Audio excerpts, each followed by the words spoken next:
سب سے پہلے میں آپ کا شکر گزار ہوں، اپنی یہ ویڈیو دیکھنے کے لیے وقت نکالا ہے۔ آپ میرے ساتھ مل کر خدا کا کلام سیکھتے ہیں۔ دعا کرتا ہوں کہ خدا آپ کو اور زیادہ توفیق دے کہ آپ زیادہ سے زیادہ خدا کا کلام سیکھ سکیں۔ آج کی ویڈیو کا موضوع ہے روزانہ دعا کرنا کیوں ضروری ہے۔ سادہ الفاظ میں کہا جائے تو مسیح کے پیروکاروں کے لیے دعا خدا کے ساتھ بات چیت کرنے کا بہترین طریقہ ہے۔ دعا اس ذات کے ساتھ روزانہ کی بنیاد پر مکالمے کا ذریعہ ہے جس نے ہمیں تخلیق کیا ہے۔ دعا کے ذریعے سے روزانہ کی بنیاد پر مواصلات کی اہمیت کا زیادہ اندازہ نہیں لگایا جا سکتا۔ بہرحال دعا اس قدر اہم ہے کہ کلام مقدس کے اندر اس کا ذکر 250 سے زیادہ دفعہ کیا گیا ہے۔ پس روزانہ بلا ناغہ دعا کرنا کیوں اہم ہے؟ روزانہ دعا کرنا ہمیں موقع فراہم کرتا ہے کہ ہم اپنی زندگی کے تمام پہلوؤں کو خدا کے سامنے رکھ سکیں۔ روزانہ دعا کرنا ہمیں ہر روز خدا کی طرف سے عطا کردہ سبھی چیزوں کے لیے اس کا شکر بجا لانے کا موقع فراہم کرتا ہے۔ روزانہ دعا کرنا ہمیں اپنے گناہوں کا اعتراف کرنے اور اپنے گناہوں پر قابو پانے کا موقع فراہم کرتا ہے۔ روزانہ دعا کرنا خدا کی عبادت کرنے اور اس کے احکام کی تابعداری کے لیے مددگار ثابت ہوتا ہے۔ روزانہ دعا کرنا اس بات کو تسلیم کرنے کا ایک طریقہ ہے کہ ہماری زندگیوں پر خدا کا اختیار ہے۔ ہر روز دعا کرنا ہمیں اپنی زندگی کے تمام پہلوؤں کو خدا کے سامنے رکھنے کا موقع فراہم کرتا ہے۔ زندگی کے حالات روزانہ کی بنیاد پر تبدیل ہوتے ہیں۔ حقیقت یہ ہے کہ حالات بالکل کم وقت میں اچھے سے برے اور پھر برے سے بدترین ہو سکتے ہیں۔ خدا ہمیں بلاتا ہے کہ ہم اپنے خدشات کو اس کے پاس لائیں تاکہ ہم اس کی طرف رغبت رکھیں اور برکت پائیں۔ وہ ہمیں بلاتا ہے کہ ہم اس کے ساتھ اپنی خوشیوں اور کامیابیوں کو بانٹیں۔ در حقیقت یرمیہ 33 باب آیت نمبر 3 بیان کرتی ہے کہ مجھے پکار اور میں تجھے جواب دوں گا اور بڑی بڑی اور گہری باتیں جن کو تو نہیں جانتا تجھ پر ظاہر کروں گا۔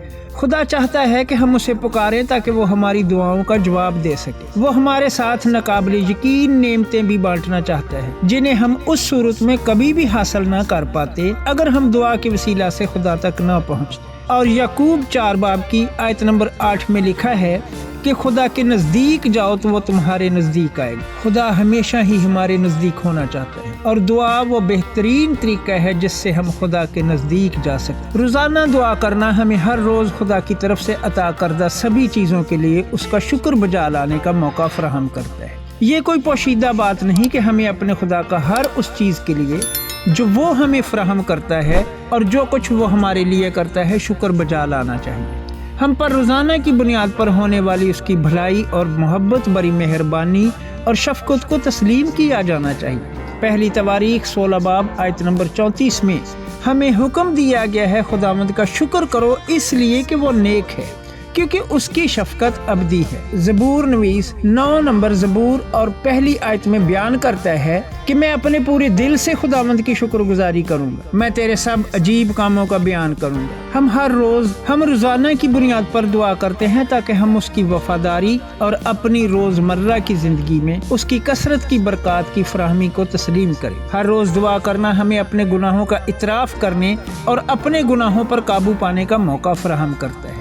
اس حقیقت کا سامنا کریں ہم ہر روز جانے انجانے میں گناہ کرتے ہیں۔ پس خداوند یسوع مسیح کے پیروکاروں کی حیثیت سے ہمیں کیا کرنا چاہیے؟ کلام مقدس اس بات کو بالکل واضح کرتا ہے۔ 32 زبور آیت نمبر 5 میں لکھا ہے میں نے تیرے حضور اپنے گناہ کو مان لیا اور اپنی بدکاری کو نہ چھپایا۔ میں نے کہا میں خداوند کے حضور اپنی خطاؤں کا اقرار کروں گا اور تو نے میرے گناہ کی بدی کو معاف کیا۔ جو کچھ خدا علیم کل ہونے کے ناطے جانتا ہے اسے بھی اس کے سامنے روزانہ کی بنیاد پر پیش کریں۔ روزانہ دعائیہ وقت ایک بہترین موقع ہے جس کے دوران ہم اپنی ذات پر سے گناہ کے شدید قسم کے بوجھ کو اتار کر پھینک سکتے ہیں۔ بہت سارے مسیحی ایسے گناہوں کے ساتھ ہی گھومتے پھرتے رہتے ہیں جن کا انہوں نے کبھی اعتراف نہیں کیا ہوتا، اور یہ چیز ایک مسیحی کے خداوند یسوع کے ساتھ ذاتی تعلقات میں رکاوٹ بنتی ہے۔ ہمیں بطور مسیحی عاجزی کے ساتھ اپنے آپ کو خدا کے حضور پیش کرنا چاہیے اور دعا میں معافی مانگنی چاہیے۔ روزانہ دعا کرنے کا ایک اور اہم عنصر یہ ہے کہ ہم اس میں خدا سے اپنے گناہوں کی معافی مانگنے کے لیے قوت بھی مانگ سکتے ہیں۔ گناہ چھوڑنے میں صرف خدا ہی ہماری مدد کر سکتا ہے، اور ایسا ممکن بنانے کے لیے اسے ہماری التجا اور توبہ کو سننے کی ضرورت ہے۔ روزانہ دعا کرنا خدا کی پرستش کرنے اور اس کے احکام کی تابعداری کرنے کے لیے مددگار ثابت ہوتا ہے۔ پہلا تسلیکیوں 5 باب 16 تا 18 آیت میں لکھا ہے، ہر وقت خوش رہو، بلا ناغہ دعا کرو، ہر ایک بات میں شکر گزاری کرو، کیونکہ مسیح یسوع میں تمہاری بابت خدا کی یہی مرضی ہے۔ یہ خدا کی اپنی مرضی ہے کہ اس کے فرزند اس میں خوش رہیں، اس سے دعا کریں اور اس کی شکر گزاری کریں۔ بلا ناغہ دعا کرنے کا مطلب ہے کہ ہم دعا کرنے کو اپنی روزانہ کی عادت بنا لیں اور اس سے کبھی بھی پیچھے نہ ہٹیں۔ دعا کرنا ایک طرح سے پرستش کرنے کا بھی عمل ہے، کیونکہ اس سے دعا کرنے کے ذریعے سے ہم اسے یہ دکھاتے ہیں کہ ہم اس کی کس طرح سے پرستش کرتے ہیں۔ روزانہ دعا کرنا تابعداری کا بھی عمل ہے، جس کی وجہ سے خدا یہ دیکھ کر خوش ہوتا ہے کہ اس کے فرزند اس کے حکموں پر عمل کر رہے ہیں۔ روزانہ دعا کرنا اس بات کو تسلیم کرنے کا ایک طریقہ ہے کہ ہماری زندگیوں پر خدا کا اختیار ہے۔ مسیحی ہونے کی حیثیت سے ہم جانتے ہیں کہ اصل اختیار کس کے پاس ہے۔ خدا مکمل طور پر خود مختار ہے۔ کچھ بھی ایسا وقوع پذیر نہیں ہوتا جس کے بارے میں خدا کو علم نہ ہو، کیونکہ وہ ہر ایک چیز پر اختیار رکھتا ہے، اس لیے وہی ہماری ساری عبادت اور تعریف کے لائق ہے۔ پہلی تواریخ 29 باب آیت نمبر 11 میں لکھا ہے، اے خداوند، عظمت اور قدرت اور جلال اور غلبہ اور حشمت تیرے ہی لیے ہیں، کیونکہ سب کچھ جو آسمان اور زمین میں ہے تیرا ہے۔ اے خداوند، بادشاہی تیری ہے اور تو ہی بحیثیت سردار سبوں سے ممتاز ہے۔ خدا ہمارا عظیم بادشاہ ہے اور اس حیثیت سے وہ ہماری زندگی کے ہر ایک پہلو پر اختیار رکھتا ہے۔ ہر روز ہمیں اپنی زندگی میں اس کے مناسب مقام کو عاجزی اور احترام کے ساتھ تسلیم کرنا چاہیے جو ایسے عظیم اور مہیب بادشاہ کے لیے ہے۔ آخر میں دعا ایک ایسی چیز ہے جو ہمیں روزانہ کی بنیاد پر کرنا چاہیے۔ پھر بھی بہت سارے مسیحیوں کے لیے روزانہ کی دعا میں اپنی ذات کو عاجز کرنا ایک چیلنج ہو سکتا ہے۔